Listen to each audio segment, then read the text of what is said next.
Kato yawned, turned his head and nuzzled into the pillow even more. He pulled it closer to him, only to be poked by a rough edge. Another damn book. He groaned, lifting the book into the air and blinked a few times. A pen fell onto his chest. Kato glanced at the untitled text curiously and peered inside. He flipped through the pages to find the entire contents of the book were handwritten. Fascinating. He'd never seen a handwritten book before. The very first page of the book was dated the 19th of October, year 62.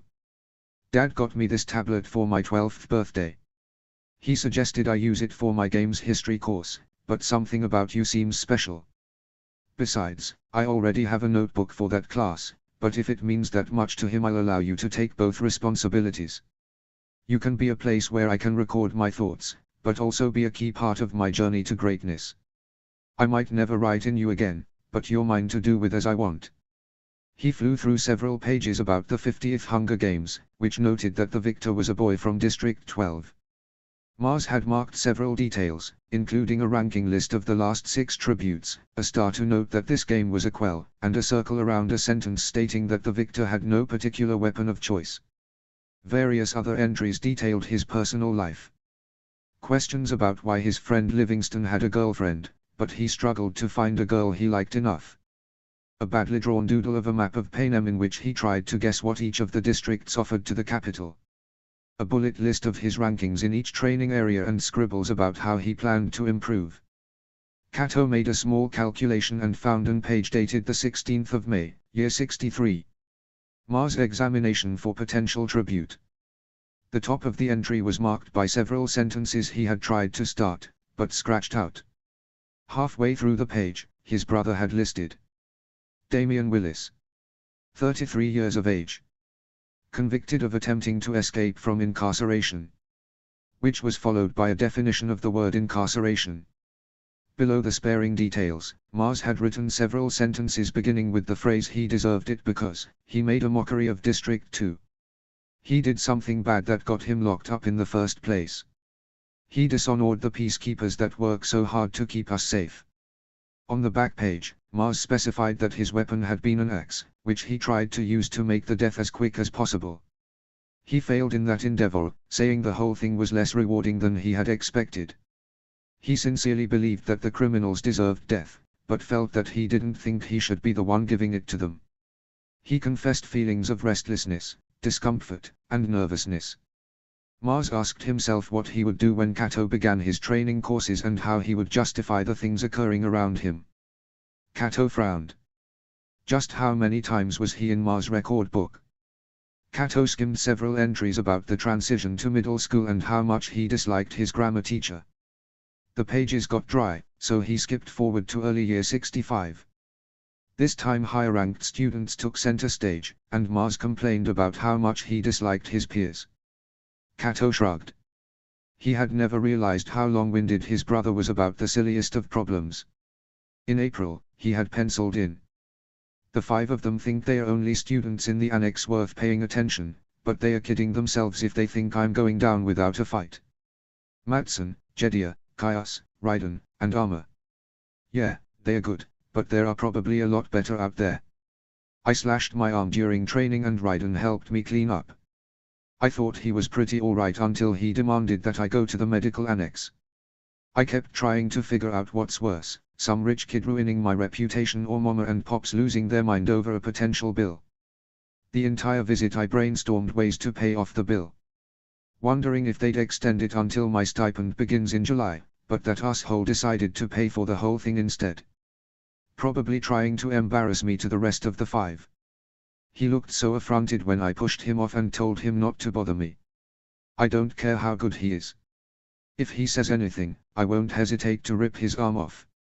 An entry followed in early May that detailed how worried he was when Raiden sprained his foot and that his attempts to be comforting were ruined when he accidentally kissed him. Accidentally, my ass, Kato thought to himself. Mars called himself an idiot and lamented that whatever friendship he had developed with the black-haired boy was probably wrecked now, and beyond that, that the damage to his reputation could be critical. This was followed by another entry that had been carefully inscribed. Raiden found me this morning. Said he was shocked that I was gay,